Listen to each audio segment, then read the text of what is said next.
Tem uma espécie de método, né, que o nosso povo tem, que chama Yandutu. Para quem não conhece, Yandutu é um artesanato guarani, depois vocês podem pesquisar no Google, que Nhandu tem a ver com a aranha, né, Nhandutu, que é a teia da aranha. Então, a gente constrói o pensamento a partir dessa noção de teia e de conexão, né? E eu vou tecendo, então, né, pensando o pensamento como um fio e misturando esses fios. Então, uma questão que eu acho importante situar e que acho que quem já me conhece um pouco sabe, que eu fui evangélica, né, por 20 anos da minha vida. Eu tô com 30 agora. E a minha família, como a maioria das famílias indígenas, né, foi evangelizada, como a maior parte do nosso país, na verdade. E eu era professora, né, de estudos bíblicos na igreja onde eu ia. E aí eu fui fazendo esse estudo, e foi esse estudo que me ajudou de alguma forma a me desvencilhar dessa ideologia. Então foi meio que um veneno antídoto, né? E isso perpassa muito meu trabalho, porque quando a gente fala de descolonização, é um ponto que eu sempre tenho trazido, não tem como não falar de descatequização, de desevangelização do pensamento, né? Então, a minha fala traz essa dimensão de uma crítica, mas traz também algumas pistas, né, que eu tenho construído com os coletivos que eu faço parte, como o que a gente tem chamado, né, de contracolonial ou anticolonial. Quando eu falo em anticolonial, é no sentido mesmo de ser contra, né, de entender que o modo de vida colonial, ele só se faz no antagonismo das nossas vidas. E como ele se positiva através da nossa precarização, ele não é uma versão entre outras, mas é a não versão, né? É a imposição dessa verdade. E antes de iniciar mais propriamente nessa discussão, eu queria compartilhar com vocês, assim, né, que essa palavra da autonomia, ela é muito polissêmica, né, e dá para entendê-la de várias formas, de várias perspectivas. E, num primeiro momento, era uma palavra que eu associava muito a algo do indivíduo, né, do indivíduo dar conta de si mesmo e da pessoa ter que lidar ali consigo e ter essa perspectiva mais individual. E depois eu fui percebendo que há várias outras óticas, né, em relação ao que seria autonomia. E eu vou é, trazer aqui para vocês uma delas, né, não entendendo que é a melhor nem a principal, mas é uma das possíveis. E para entender esse processo de autonomia, um conceito que eu vou elaborar junto com vocês é o de livre-arbítrio, que é muito fundamental não só dentro de uma perspectiva cristã mais explícita, como também no direito, como na noção de justiça, de punição. E esse processo, que eu chamo de descatequização, ele não é específico de alguém que vai numa igreja, né? Eu falo no sentido de que o cristianismo vem sendo um projeto global de imposição de pensamento. Então, ele incide, inclusive, em pessoas que se afirmam ateias. Ninguém está fora dele na medida que ele se constrói historicamente no nosso território como a grande narrativa de como viver o corpo, de como viver a sexualidade, de como lidar com os nossos medos, de como lidar com os desejos. Então, o meu objetivo não é pessoalizar, né, essa crítica a uma postura cristã individual, mas pensar mesmo nessa forma de pensamento como uma imposição global e histórica. E aí, dentro desse processo, eu tenho chamado de sistemas de monocultura um modo de vida colonial. E essa palavra, né, no geral, é utilizada para soja, mas já vem sendo utilizada em outros sentidos há um bom tempo, né? Tem uma autora que é bem importante nesse debate, que é a Vandana Shiva, que fala de monoculturas da mente. Eu não utilizo essa noção de monoculturas da mente, porque para mim já traz uma perspectiva binária, né, de mente e de corpo.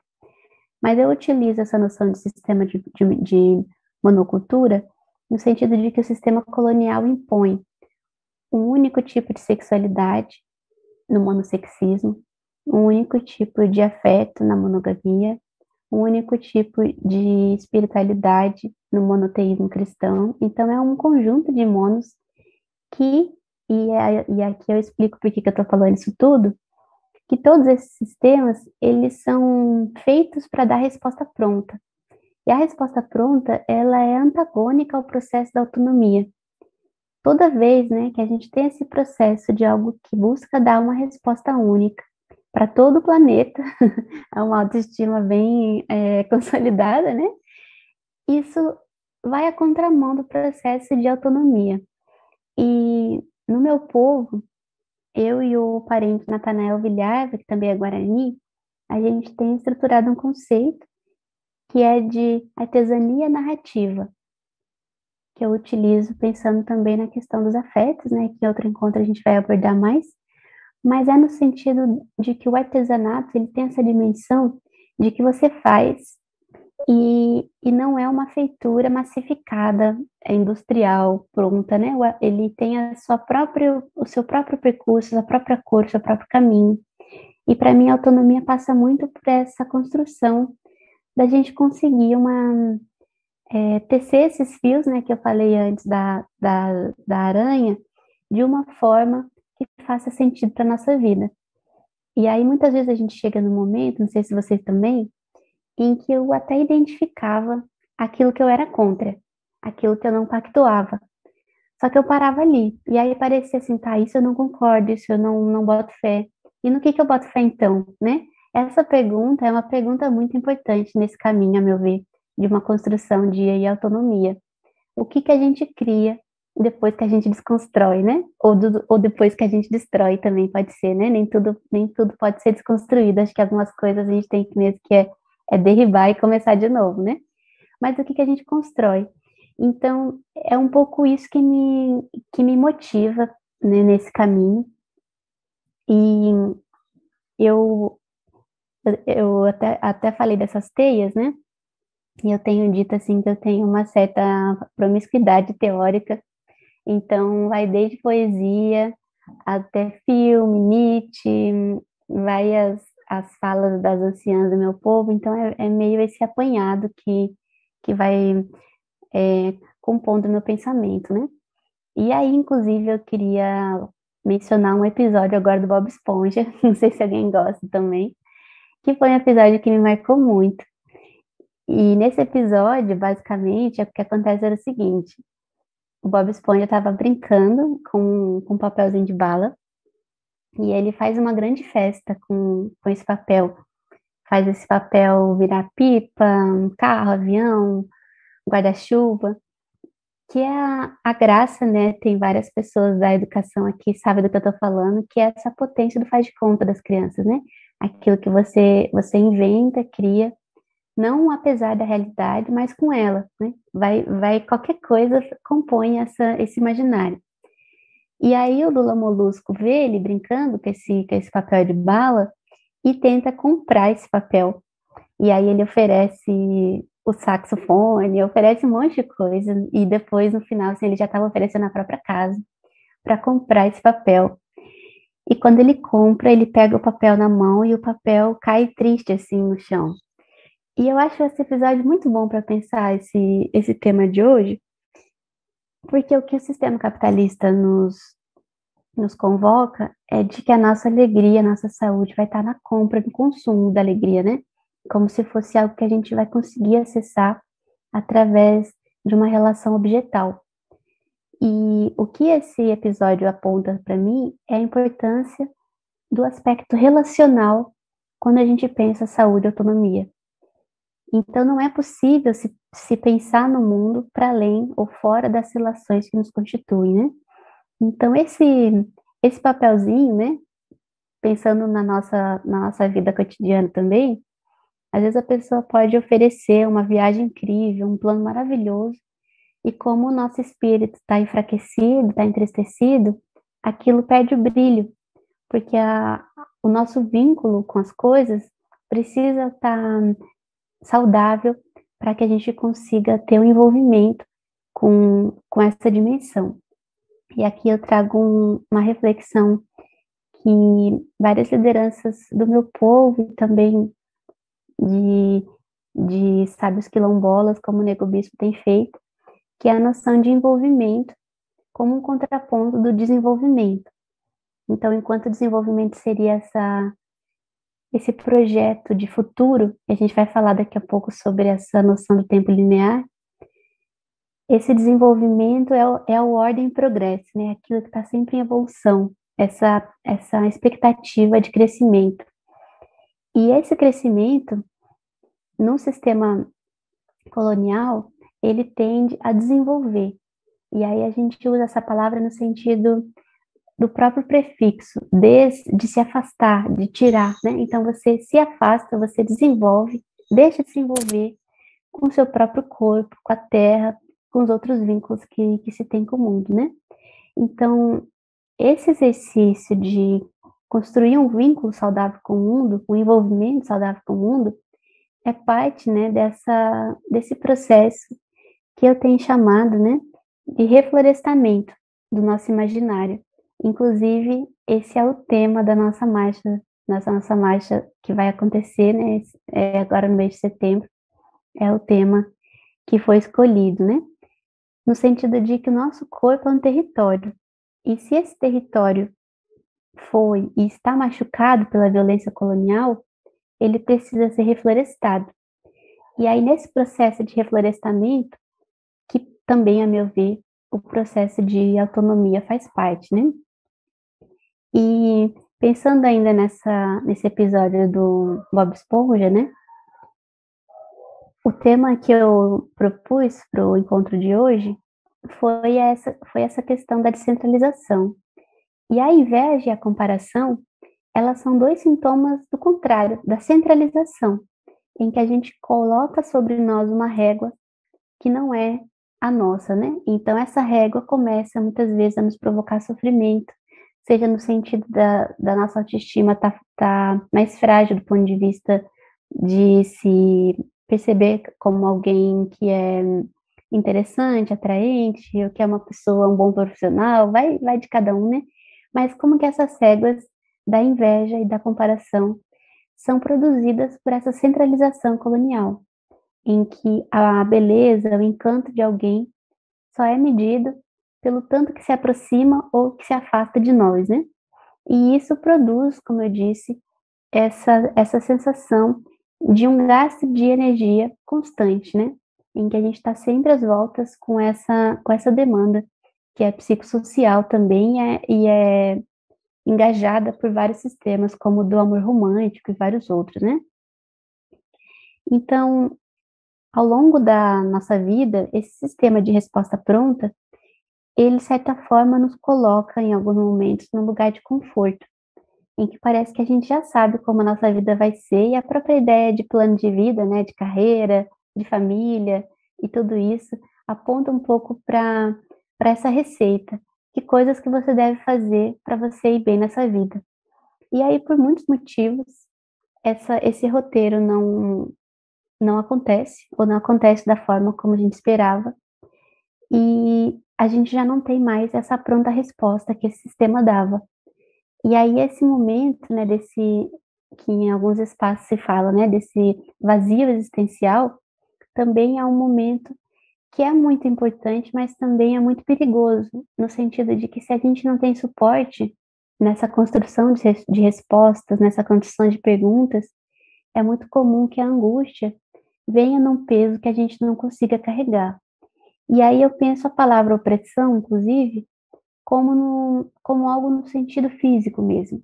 Opressão como um peso que você não consegue caminhar com ele, como algo que é tão denso e pesado que você não dá conta de lidar. E aqui eu lembro de uma frase do Davidson Incosse, que ele comenta que o racismo e as outras opressões também retiram de nós o nosso direito de viver nossos problemas de maneira humana. E aqui não é no sentido da gente não ter problema, mas é justamente desse problema estar num tamanho possível para a gente carregar, né? Então, até dando um exemplo banal, né? Se a pessoa recebe um fora, não é algo agradável, né? Ninguém gosta. Só que se esse fora é motivado, por exemplo, pelo racismo, pela transfobia, pela gordofobia, ele tem um peso que não é o peso só do fora, né? Ele tá com essa sobrecarga que a violência colonial nos traz. E o Fanon comenta também que as nossas emoções, os nossos afetos, eles não podem ser uma granada colada no corpo, no sentido de que muitas vezes, quando o sistema colonial não nos destrói por fora, ele nos destrói por dentro. E é nesse sentido que ele diz dessa granada colada no corpo, né? Ela explode a própria pessoa. Então, essa elaboração daquilo que a gente sente, como que isso afeta a nossa vida, e aqui eu não estou falando de uma questão de namoro, coisa do tipo, mas afeta a nossa relação de trabalho, nossa relação familiar, nossa relação no mundo, né? Então, a meu ver, né, a construção de uma autonomia passa necessariamente por uma elaboração dos nossos sentimentos, dos nossos percursos emocionais. E, diante disso, essa, essa granada, né, é importante que ela seja organizada, né? Esse é um princípio bem presente em várias perspectivas anarquistas, né? Que é essa questão de organizar a raiva.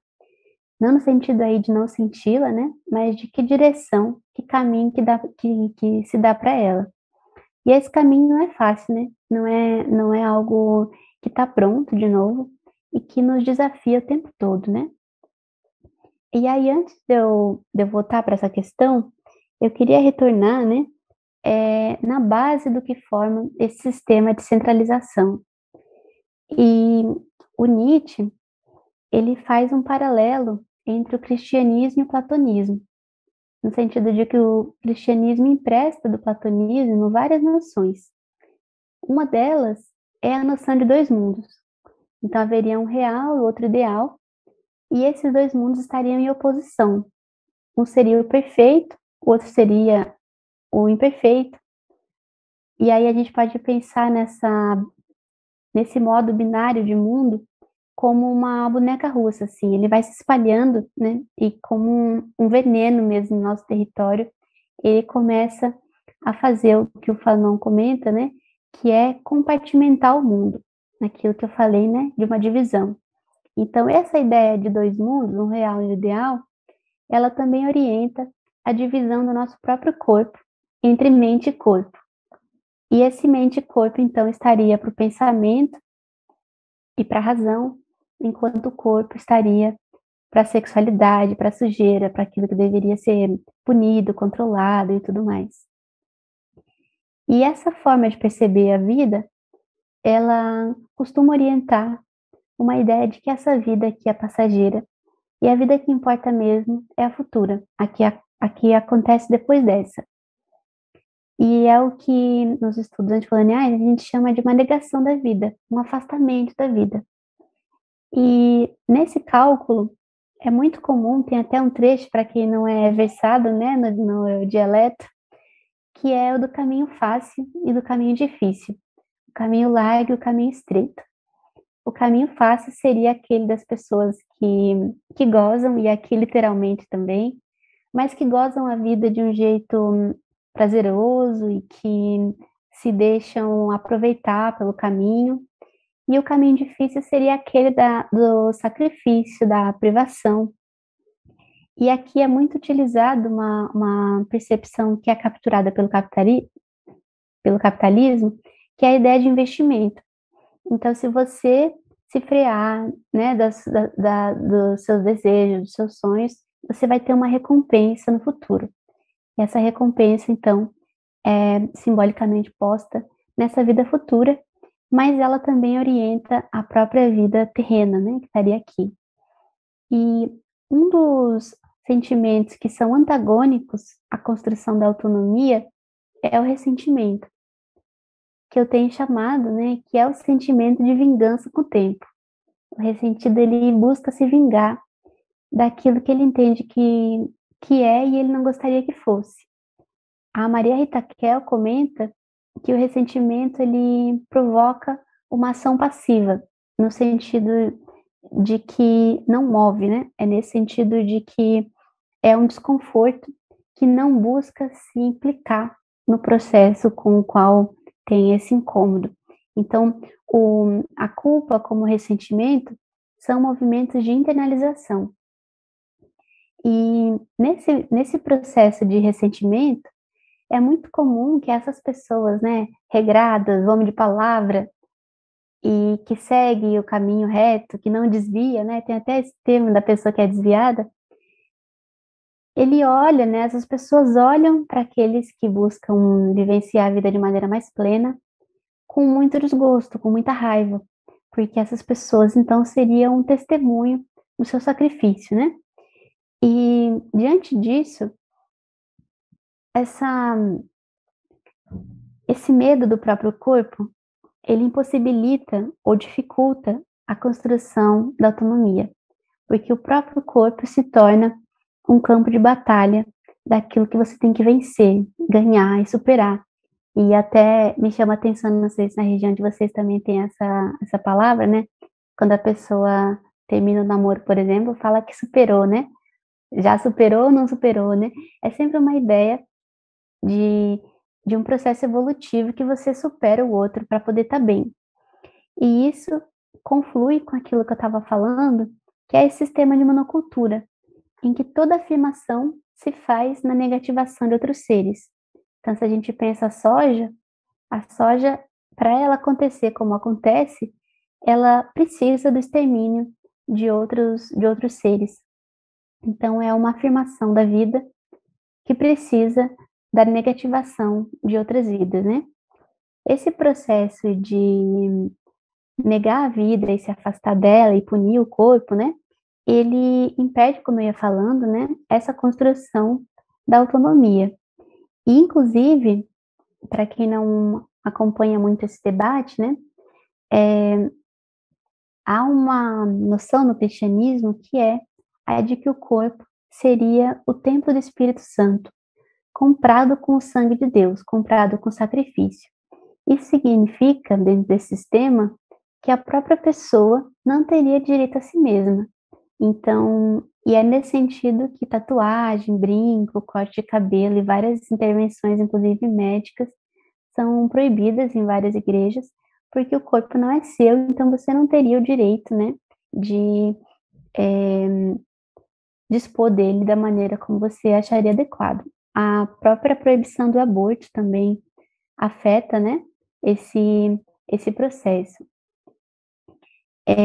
E aí, seguindo então essa ideia de que o corpo não é da própria pessoa, a relação que se cria é de uma inimizade consigo.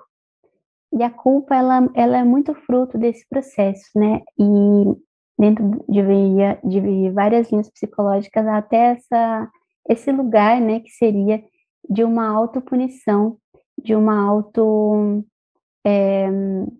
de um autoflagelo, a partir dessa ideia de que o corpo é algo a ser punido, né?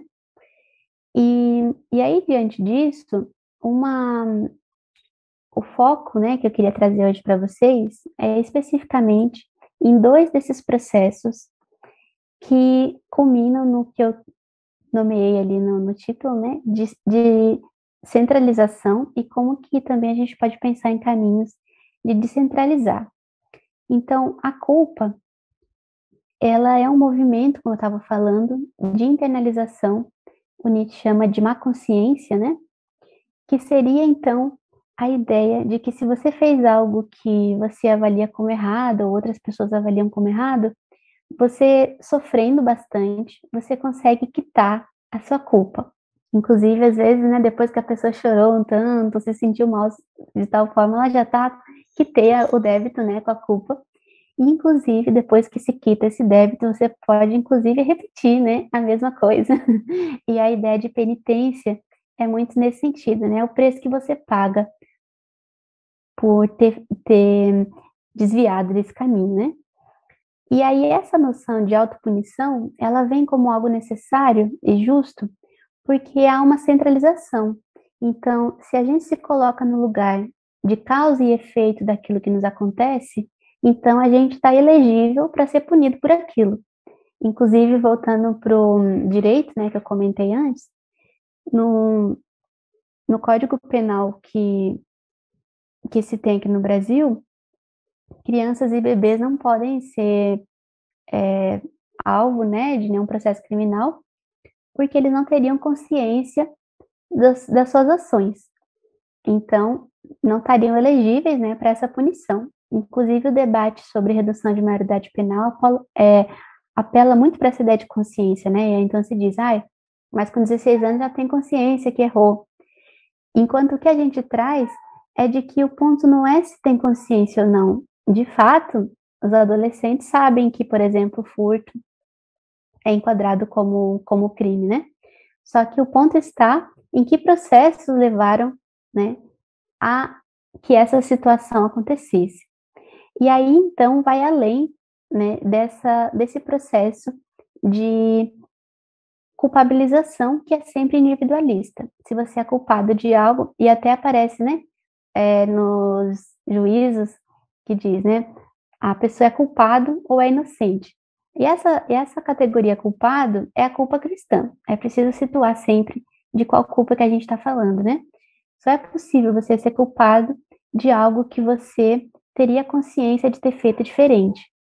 E isso, nos debates que a gente tem sobre a justiça restaurativa, é percebido de uma outra forma, no sentido de que a responsabilização é importante, mas ela não deve ser individualista, no sentido de que os crimes, por exemplo, de furto, eles estão muito relacionados, a depender do extrato social, a um processo histórico de empobrecimento, né, em um processo racista que envolve toda essa questão. E lembrando também da própria catequização, eu não sei se vocês sabem, né, mas no sistema cristão, quando se questiona, né, como que a gente sabe quando Jesus Cristo vai voltar? A resposta, uma delas, é de que Jesus vai voltar quando todo o planeta for catequizado.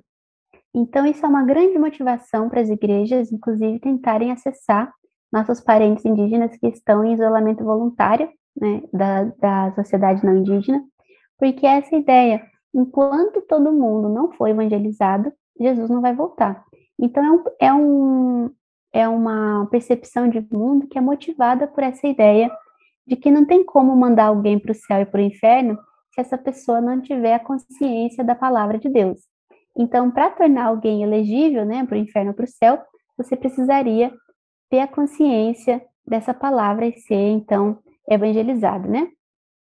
Então, a culpa, voltando nesse processo, ela atribui para o sujeito um tamanho desmedido. E aqui eu situo, assim, que essa é uma perspectiva historicamente posta, né? Porque, por exemplo, até na própria Grécia Antiga, quando, por exemplo, alguém se acidentava ou ficava doente, uma das narrativas que vinha era a ideia do destino. Então, os deuses decidiram isso e eu não tenho culpa nenhuma com isso. Foi o acaso, né? Foi o destino que aconteceu e eu não tive participação nessa doença que me acometeu. Vejam que essa é uma perspectiva, por exemplo, que descentraliza o sujeito, né? Aquilo de ruim que te aconteceu não foi causado por você mesmo. Só que nesse sistema cristão, a causa é sim no próprio sujeito. E essa centralização é o que faz com que a gente se autorize a se punir emocionalmente. E aí muitas vezes as pessoas comentam, né? Mas se a culpa é algo tão ruim, tão desagradável, né? Desconfortável, por que a gente sente, né?